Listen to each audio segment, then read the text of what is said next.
Dibuka geraham semua. Bercanda. Yasin wal Qur'anil Hakim innaka laminal mursalin. Kalau ada seorang ikhwan yang memberi saran kepada kita untuk bersikap rahmah, tidak jutek, bagaimana kita sebagai wanita untuk menyikapinya? Ya wanita juga tidak jutek ya. Jutek itu apa sih? Jutek itu apa? Oh, judes, tidak judes ya. Kita juga tidak suruh wanita judes, yang wajar-wajar saja ya. Ya Pak, ya silakan Pak. Sudah itu wajar, nggak jadi masalah. Dia nggak akan tergoda. Kalau iya Mas, itu yang bikin tergoda kalau gitu. Tapi kalau wajar-wajar saja, nggak ada masalah. Silakan Pak, silakan Pak. Silakan Pak, silakan Pak. Jangan gitu, ini judes dari mana nih? Istrimu dari planet mana? Dari planet bumi. Kita bertamu kemudian istri teman kita judes, siapa juga yang suka ya? Ya biasa aja, wajar aja. Silakan Pak, silakan diminum. Sudah. Enggak usah banyak ngomong, enggak usah banyak komentar, tapi ramah. Kalau maksudnya ramah demikian enggak jadi masalah. Tapi kalau sampai mendayu-dayu, merendahkan suara itu dilarang ya. Saya ingatkan kepada ikhwan tadi ayat tadi ya. Sungguhnya di antara istri kalian ada jadi musuh bagi kalian. Di akhir ayat kata Allah wa in ta'fu wa tasfahu wa taghfiru fa innallaha ghafurur rahim. Kalau kalian memaafkan, berlapang dada, maka Allah Maha Pengampun lagi Maha Penyayang. Artinya apa? Terkadang istri kita memang jadi musuh. Dia salah, tetapi jangan kita sikapi dengan kekerasan. Allah suruh maafkan. Ya, seperti tadi kisah seorang tadi, dia waktu terlambat hijrah, dia menyesal karena istrinya yang melarang dia untuk berhijrah, kemudian dia ingin marah kepada anak istrinya, Allah tegur. Jangan, maafkan saja ya. Karena wanita memang memiliki kekurangan.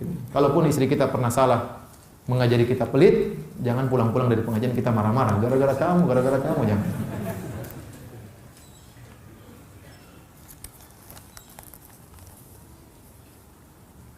Saya punya teman akhwat berniqab, tapi dia suka selfie di Instagram dengan kata bijak Islam di statusnya, dan ada komunitas saya dengan upload sedang berniqab. Apakah termasuk menimbulkan fitnah? Bagaimana cara menasihatinya? Karena dia selalu bilang tergantung niatnya. Enggak, jadi wanita jangan, kalau selfie di antara mereka enggak jadi masalah ya. Grup misalnya wanita, tapi harus amanah semua. Jangan sampai dia grup Instagram wanita doang, kemudian ada yang tidak amanah dinukil, dikopas, disebarkan ke yang lainnya. Tapi kalau di antara wanita enggak jadi masalah, mereka saling mengenal ya. Tapi kalau bisa dilihat oleh para lelaki, ya itu masalah ya. Saya bilang tadi, wanita itu laki bisa tergerak syahwatnya dari segala bagian tubuh wanita. Lihat matanya, dia penasaran. Ini matanya kayak gini, hidungnya kayak apa ya? Dia penasaran. Laki seperti itu ya. Wah, bibirnya kayak apa, giginya kayak apa. Dibuka geraham semua. Maksud saya bercanda. Maksud saya ngapain wanita selfie kemudian pajang fotonya, ngapain? Kecuali grup komunitas wanita tok dan wanitanya amanah. Jangan sampai fotonya dikeluarkan. Kenyataannya terkadang ada yang tidak amanah. Foto kemudian apa disebarin. Ya, qadarullah.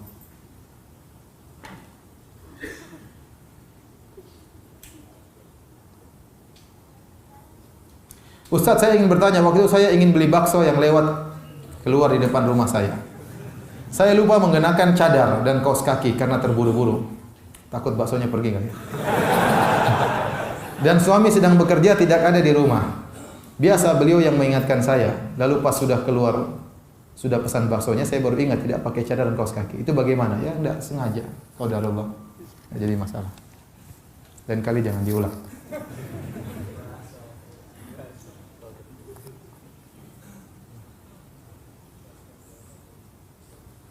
Ana seorang pemuda yang sedang mencari pasangan hidup.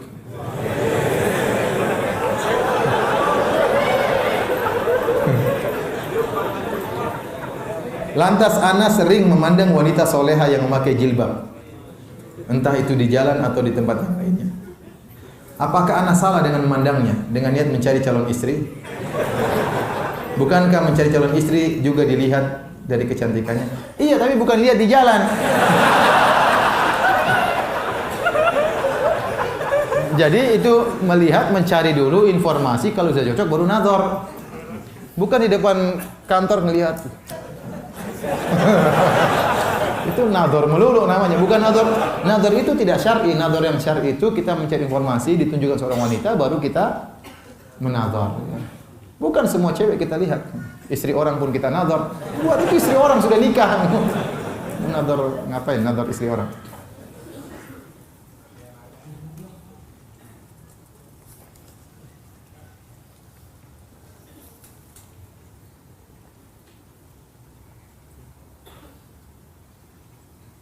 Dalam memilih calon istri saya selalu melihat fisiknya. Dalam memilih calon istri saya selalu melihat. Ini selalu kapan ya? Saya selalu melihat fisiknya sebagai kriteria. Karena takut jika nikah nanti tergoda dengan wanita yang lebih cantik dari istri. Saran Ustaz bagaimana? Iya, enggak apa, ini sunnah melihat fisik, melihat apa? Wajah disunahkan. Fandur ilaiha, fandur ila ma yad'u ila nikahiha. Kata Nabi, lihatlah pada perkara yang memotivasimu untuk menikahinya. Rasulullah akan lihatlah wanita Ansor, karena pada mata wanita Ansor ada sesuatu. Di wanita Ansor itu mungkin matanya lentik ya, menarik. Rasulullah suruh melihat langsung. Suruh melihat apa? Langsung ya. Jadi kita nikah lihat agama dan juga lihat apa? Kecantikan. Ya, karena kalau tidak cantik, kita tidak suka. Kalau tidak suka repot, nanti kita zalimi istri kita ya.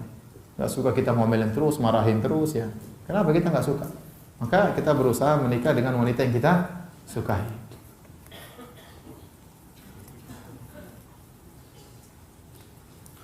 Ustadz, jika saat proses nador akhwat membuka nikopnya cuma sebentar karena malu dan takut ikhwannya terfitnah, itu bagaimana Ustadz? Bolehkah? Ya jangan buka. Ini memang ingin fitnah dia supaya dia mau. dia punya hak untuk melihat. Ini dibolehkan. Ya dia kalau tidak melihat dengan jelas, bagaimana dia mau tertarik? Rasulullah suruh menyuruh, fandur ila ma yad'u ila nikahnya. Lihatlah kepada perkara yang memotivasimu untuk menikahinya. Ya kalau cuma 1 detik dia nggak bisa mengamati. Dia tidak bisa menilai ya. Yang wajar lah lihat setengah jam ya enggak apa-apa. Enggak apa-apa, enggak jadi masalah. Yang penting syar'i, ditemani oleh mahramnya. Lihat enggak jadi masalah. Bahkan para ulama mengatakan nazar boleh berulang-ulang. Boleh berulang-ulang ya. Dan nazar yang benar boleh dilihat bagian kepala, bagian leher, bagian yang biasa terbuka tatkala seorang wanita bersama mahramnya. Yang biasa wanita terbuka tatkala bersama mahramnya apa? Kepalanya, rambutnya, lengannya, sama betisnya. Itu boleh dilihat menurut pendapat yang lebih kuat. Ya. Lebih dari itu nggak boleh.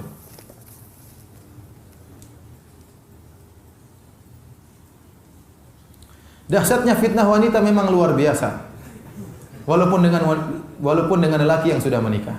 Pertanyaannya atas hal tersebut, apakah diperbolehkan seorang lelaki berpoligami untuk menghindari bahaya tersebut? Ini yang tanya sudah tahu jawabannya. Saya bilang masalah poligami, masalah syariat yang lainnya. Ya. Seorang bertakwa kepada Allah ya, dengan mempertimbangkan segala hal. Ya. Tentu jawabannya boleh. Seorang berpoligami untuk menghindarkan fitnah wanita. Ya. Tentu jawabannya boleh. Tapi poligami punya persyaratan tersendiri.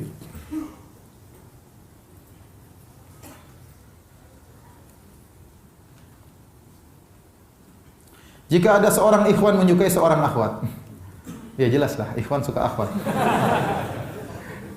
Namun akhwat tersebut belum mengenal sunnah. Bolehkah ikhwan tersebut mendoakan agar akhwat tersebut mengenal sunnah? Ya bolehlah. Ya, boleh. Abu Jahal saja pernah didoain Nabi supaya apa? Surga Abu Jahal atau Umar. Ternyata Umar yang dikabulkan oleh Allah Subhanahu wa taala. Apalagi akhwat. Tapi antum jangan nyesal, begitu dia kenal sunnah dia suka laki-laki lain ya sudah.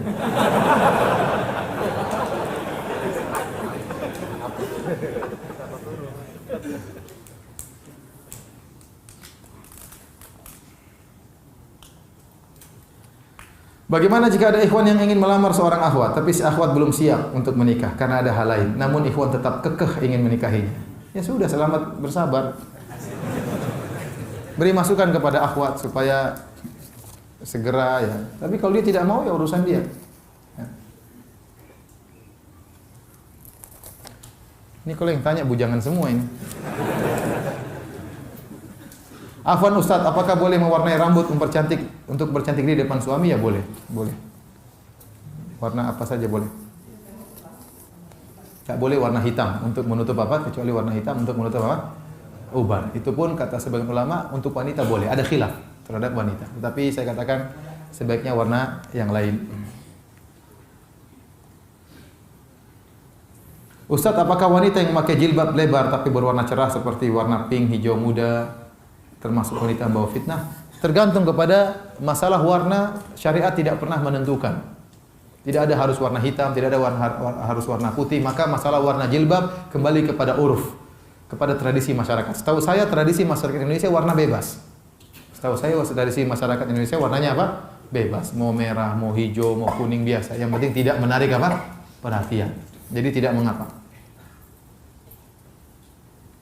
Apakah benar di Arab Saudi semua bayi yang baru lahir wajib diimunisasi? Jika tidak, maka akte kelahiran tidak akan dikeluarkan oleh pemerintah. Setahu saya seperti itu. Jadi saya dulu waktu anak saya lahir dikasih akte sementara. Akte sementara tersebut hanya untuk ngurus akte sementara untuk ngurus yang lain-lain. Nanti saya boleh menerima akte yang asli kalau imunisasi sudah lengkap. Sudah 2 tahun baru dikasih akte yang asli. Itu berlaku setahu saya beberapa tahun lalu. Setahu saya akhir-akhir ini langsung dikasih akte yang asli. Jadi dulu sekitar 5 tahun lalu atau 6 tahun lalu seperti itu prosesnya. Jadi anak saya lahir, saya dapat surat dari kelahiran dari rumah sakit, kemudian saya ajukan ke pemerintah, dikasih akte sementara. Saya boleh menukarkan dengan akte yang asli kalau imunisasi anak saya sudah apa? Lengkap. Tapi setahu saya aturan itu sudah tidak lagi. Sekarang begitu lahir sudah dikasih akte yang asli. Tetapi setahu saya kalau mau sekolah nanti diminta lagi apa? Surat imunisasi. Jadi pemerintah Arab Saudi ketat masalah ini, masalah imunisasi, dan di sana kan gratis. Imunisasi semuanya apa? Gratis. Bahkan orang-orang datang ke apartemen kita untuk berimunisasi. Jadi tidak perlu kita ke posyandu, tapi mereka datang langsung melayani pergi ke apartemen untuk mengimunisasi anak-anak. Bagaimana hukum imunisasi di Indonesia yang sekarang ini? Imunisasi adalah obat. Obat pencegahan boleh. Lihat, obat kalau haram tidak boleh, obat kalau halal itu apa? Boleh. Tapi dia hukum obat, asal hukum obat boleh selama obat tersebut apa? Halal. Ya. Mengenai halal haramnya saya tidak tahu. Ya. Saya tidak tahu apakah zatnya itu halal atau zatnya itu apa? Haram. Tetapi kalau halal maka boleh. Apakah suami termasuk berbuat zalim jika dia menikah diam-diam setelah hidupnya kaya? Saya khawatir demikian. Jadi sunnah, kalau orang ingin menjalankan sunnah dalam berpoligami, tidak usah diam-diam. Ya. Karena para sahabat waktu menikah mereka tidak diam-diam. Ya. Mereka tidak diam-diam. Ya. Meskipun saya tidak katakan haram untuk diam-diam, tetapi orang yang menikah diam-diam, akhirnya pertama dia menyelisih sunnah Nabi SAW, ya, sunnah para sahabat.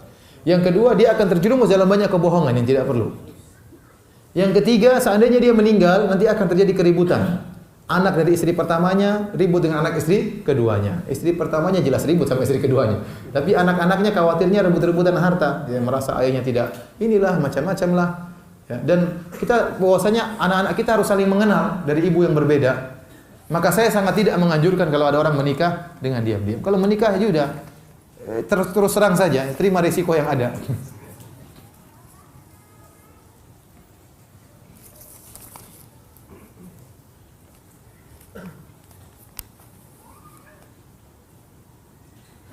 Apakah wanita menikah harus dengan restu orang tua? Bagaimana jika orang tua tidak merestui karena calon suami belum mapan, bahkan belum bekerja karena masih kuliah? Padahal adik saya sudah tidak bisa menahan terus rasa ingin nikahnya.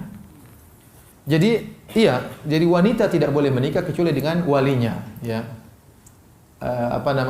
La nikaha illa biwali. Tidak ada nikah kecuali dengan wali, kata Nabi sallallahu alaihi wasallam. Ayyuma imra'atin ya nakahat bi ghairi idzni waliha fanikahuha batil.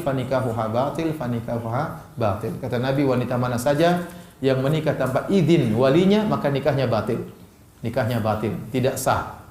Maka seorang kalau ayahnya tidak setuju, yang penting ayahnya. Karena walinya adalah siapa? Ayahnya.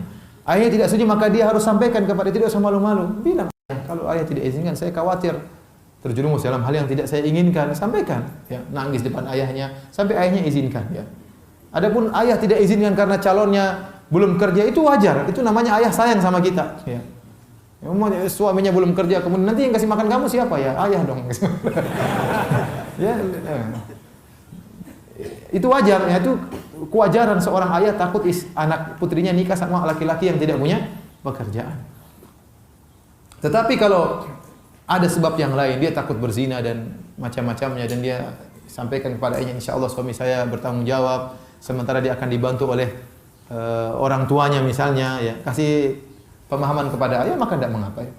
Ada sebagian orang menikah suami istri, ya sama-sama masih kuliah, nanti orang tuanya bantu, ini bagus, orang tua yang baik bantu anaknya segera apa? Segera menikah. Ini pertanyaan banyak sekali masalah poligami. Saya tidak ingin jawab. Kasihan menyakitkan hati para istri.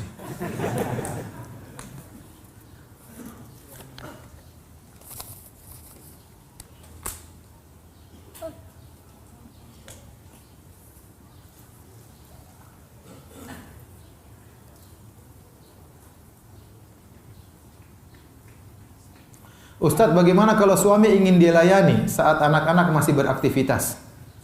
Dosakah seorang istri menolaknya? Jangan tolak. Alasan, nak jangan ganggu Umi sama Abi mau beraktivitas. Banyak alasan lah. Umi lagi sakit pusing kepala ya, atau lagi ingin dipijit, Abi lagi pijit dan ganggu ya. Bisa lah. Kasihan suami kalau nggak dilayani. Bisa lah anak-anak dia apa? Diusir. Jangan ditolak, jangan ditolak. Selama ada jalan keluar, kenapa kita tidak tempuh jalan keluar tersebut? Contohnya bilang lagi ingin apa, urusan apa, jangan ganggu ayah dan ibu lagi ingin istirahat. Ya, banyak cara. Ustadz, mana yang lebih penting, bayar utang atau sedekah? Bayar utang. Bayar utang. Tidak boleh orang bersedekah kalau masih punya utang yang sudah jatuh tempo. Saya ulangi, tidak boleh bersedekah. Hukumnya haram bagi orang yang bersedekah sementara utangnya sudah jatuh tempo. Kalau utangnya tidak jatuh tempo, tidak apa-apa. Selama dia bisa tahu kalau masih jatuh tempo, dia bisa bayar. Yang paling utama dia bayar sedekah pada dirinya sendiri sebelum dia bersedekah kepada orang lain. Lebih utama mana, memberi nafkah kepada istri atau membeli buku-buku agama? Karena selama bertahun-tahun suami sudah tidak memberi nafkah kepada istrinya lagi. Ya, ini nggak benar ya. Harus memberi nafkah kepada istri. Buku agama tidak wajib, nafkah kepada istri wajib.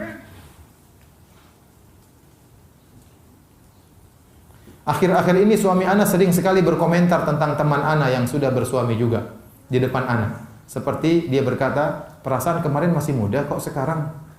Atau perasaan yang ibu itu, kadang saya kesel. Padahal suami ana sudah aktif dalam kajian sunnah. Apa yang harus saya lakukan?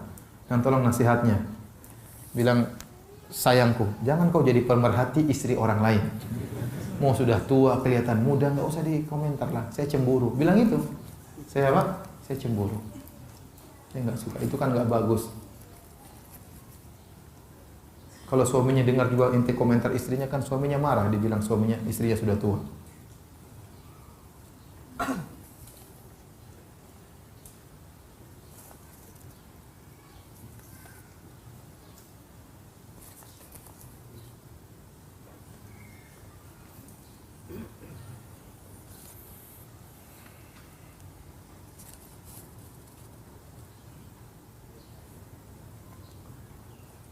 Ustadz, qadarullah, ana punya anak laki-laki yang musyrifnya laki-laki.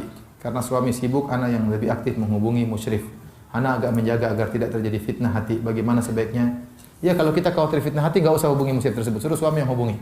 Tapi kalau kita merasa tidak mengapa, dan tidak mengapa kita WA musyrifnya, selama wajar enggak jadi masalah.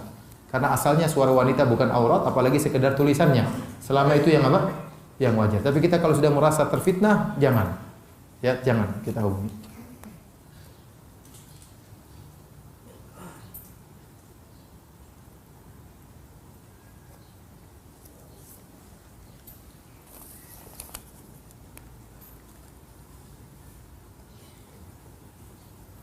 Apakah boleh mengajak seorang akhwat yang bukan mahram ke tempat kajian dengan maksud supaya si akhwat segera mendapatkan komunitas solehah?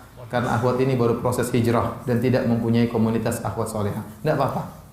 Enggak apa-apa. Ada pengajian kasih tahu share ya. Ya, tapi tadi jangan macam-macam ya.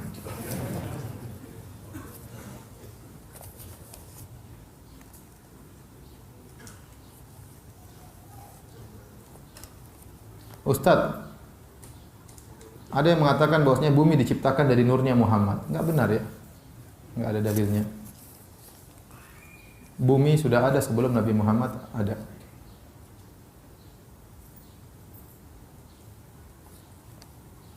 Ana sudah menikah dan alhamdulillah sudah dikaruniakan 2 orang anak. Anak kadang sering bermimpi bertemu dengan mantan anak. Maksudnya yang dulu ana maui nikahi tapi gagal. Itu pertanda apa ya Ustaz?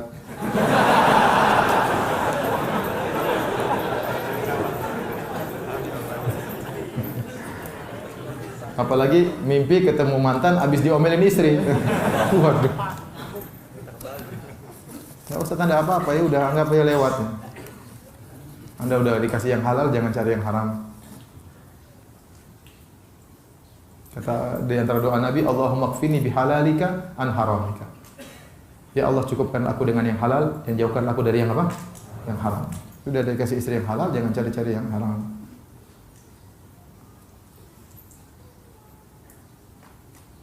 Ustaz, saya mau menikahi wanita, tapi saya meminta waktu sampai bulan Syawal. Bagaimana jalan yang baik agar tidak terjadi fitnah pada saat menunggu sampai bulan Syawal?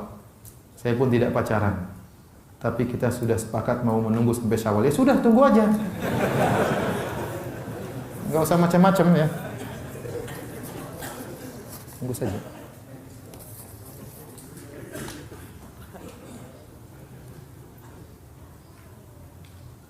Ustaz, ana minta solusi. Ana selalu merasa terbawa nafsu kalau ngobrol sama perempuan. Walau teman sendiri. Berarti Anda masih normal. Padahal ana sudah nunduk. Ustaz, gimana solusinya? Ya sudah, jangan ngobrol sembarangan. Ya, jangan ngobrol sembarangan. Boleh tahu ngobrol syahwat, ngapain ngobrol sama perempuan? Ya, ngobrol sama perempuan tuh kelezatan.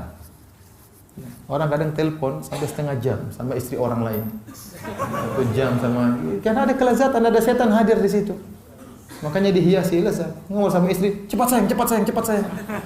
Sayang cepat. WA sama istri enggak betah, tapi kalau sama istri orang lama. Enggak, itu ada setan di situ. Seharusnya Anda betah WA-an sama istri, betah ngobrol sama istri, bukan betah ngobrol sama istri orang lain. Ya, enggak boleh. Bahkan saya ingatkan sebagian dai seperti itu.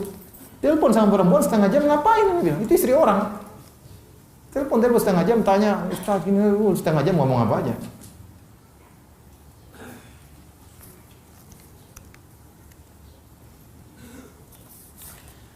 Demikian saja kajian kita ya.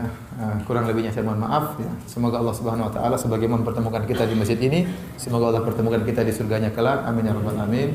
Subhanakallahumma bihamdika asyhadu an la ilaha illa anta astaghfiruka wa atubu ilaik. Assalamualaikum warahmatullahi wabarakatuh.